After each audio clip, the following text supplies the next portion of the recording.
Assalamualaikum warahmatullahi wabarakatuh. Perkenalkan, nama saya Rismail Septriani, mahasiswi program Permata Sakti tahun 2020 dari Universitas Tikubang Unisbank Semarang. Teman-teman, kali ini saya akan membuat video mengenai kawasan di Kota Lama. Nah, teman-teman bisa kita lihat, saya sedang berada di tengah-tengah kawasan Kota Lama. Di sini terdapat bangunan-bangunan bersejarah dan juga fasilitas-fasilitas destinasi wisata yang bisa kita nikmati. Tentu saja teman-teman pasti sangat penasaran bagaimana sih sejarah dari kawasan Kota Lama itu sendiri, kemudian bangunan-bangunan apa saja yang dari dulu sampai sekarang itu masih ada dan masih kokoh. Dan yang terakhir, teman-teman bisa menikmati fasilitas-fasilitas yang memang sudah disediakan di sini. Mulai dari ada gedung marabunta dan sebagainya. Mungkin dari teman-teman semakin penasaran bagaimana sih sejarah dari Kota Lama Semarang, kemudian bangunan-bangunan apa saja yang dari dulu hingga sekarang masih ada. Dan satu hal yang menarik lagi, kita bisa menikmati fasilitas-fasilitas yang memang sudah disediakan di sini. Mungkin dari teman-teman tidak perlu khawatir, karena di sini saya akan mengajak kalian semua untuk mengelilingi Kota Lama Semarang untuk memperlihatkan bagaimana indahnya bangunan-bangunan sejarah di kawasan Kota Lama. Yuk langsung saja simak videonya. Berbicara mengenai sejarah, Kota Lama Semarang merupakan kawasan di Semarang yang dulu menjadi pusat perdagangan pada abad ke-19 hingga abad ke-20. Kawasan Kota Lama Semarang sering mendapatkan julukan sebagai Little Netherlands karena letaknya yang dikelilingi kanal-kanal dengan bangunan berlanggam Eropa, sehingga seperti kota yang berada di Belanda. Ada 3 poin penting dalam sejarah Kota Lama Semarang.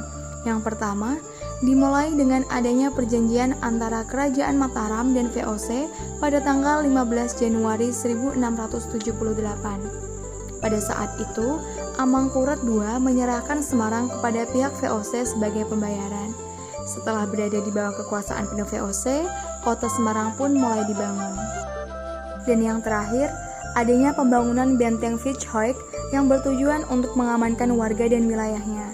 Jalan utama dalam benteng ini dinamai dengan Herenstraat atau saat ini dikenal dengan nama Lejen Suprapto. Nah teman-teman, selain dari sejarahnya, di kawasan Kota Lama juga terdapat beberapa destinasi wisata yang mencakup bangunan-bangunan sejarah di kawasan Kota Lama. Yaitu yang pertama ada Gereja Belenduk, di mana merupakan gereja yang memiliki nama asli GPIB Immanuel Semarang yang dibangun pada tahun 1753. Arsitekturnya bergaya neogotik sehingga menunjukkan ada sentuhan Eropa pada proses konstruksinya. Gereja Belenduk mempunyai kubah berwarna merah bata yang mencolok dengan badan gereja yang putih bersih. Tak heran, keelokan Gereja Belenduk menjadi salah satu ikon Kota Lama Semarang. Destinasi selanjutnya adalah Jembatan Berok. Nama asli dari Jembatan Berok dahulu adalah Gouvernersbrug, yakni jembatan yang menghubungkan gerbang untuk menuju ke kawasan Kota Lama yang dibangun saat pemerintahan kolonial Belanda.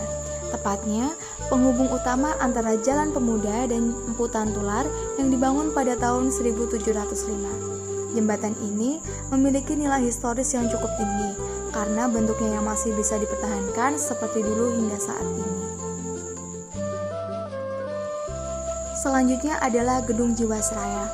Semula, gedung ini merupakan kantor Nijlpaarden Fund pada tahun 1859 yang berarsitektur Hindia Baru menggunakan konstruksi beton bertulang dan dinding pengisinya terbuat dari bata plesteran. Disebut Gedung Jiwasraya karena telah beralih kepemilikan dan fungsi menjadi kantor PT Asuransi Jiwasraya yang letaknya tepat berseberangan dengan Gereja Belenduk. Beralih ke bangunan tua Gedung Marabunta. Gedung ini berdiri sekitar tahun 1890-an pada zaman pemerintahan kolonial Belanda.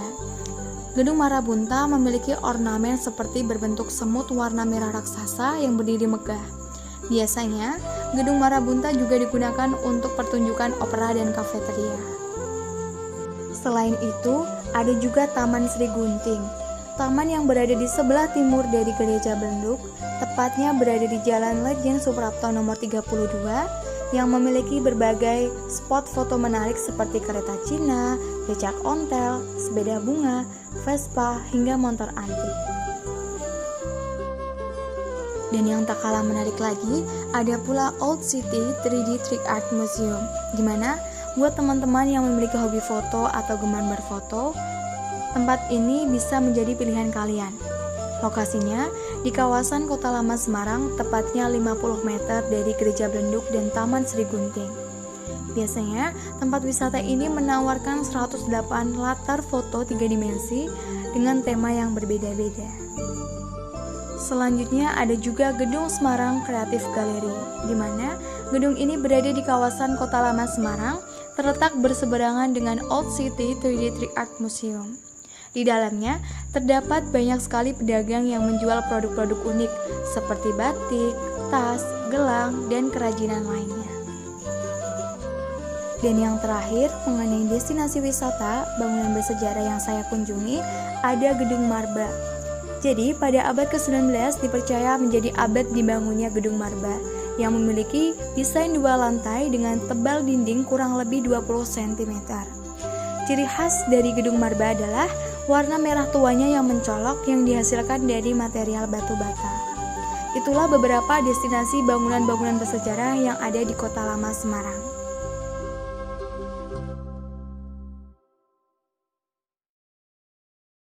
Itulah informasi-informasi mengenai bangunan-bangunan sejarah yang ada di Kota Lama Semarang, sekaligus destinasi wisata yang bisa kita nikmati. Yuk teman-teman, kita sebagai mahasiswa kita turut serta untuk melindungi dan mengelola kawasan Kota Lama Semarang. Misalkan, kita bisa menampilkan kegiatan budaya yang berciri khas Semarangan, sehingga kita menghidupkan suasana di Kota Lama Semarang. Dan satu hal yang penting, di sini pemerintah Kota Semarang sedang berusaha keras untuk menjadikan kawasan Kota Lama Semarang yang terdiri dari bangunan sejarah sebagai warisan dunia. Nah, buat rekan-rekan yang berada di luar Semarang, jangan lupa nanti waktu liburan kalian wajib banget untuk mengunjungi kawasan Kota Lama Semarang dan menikmati nuansa bangunan bersejarah dan destinasi wisata di sini. Saya Rismail Sapriani, mahasiswi dari program Permata Sakti tahun 2020 dari Universitas Tikubang Unisbank Semarang. Semoga informasi yang saya berikan bermanfaat untuk teman-teman, dan saya berterima kasih kepada pihak-pihak yang sudah terlibat. Terima kasih. Wassalamualaikum warahmatullahi wabarakatuh. Sampai jumpa di video selanjutnya.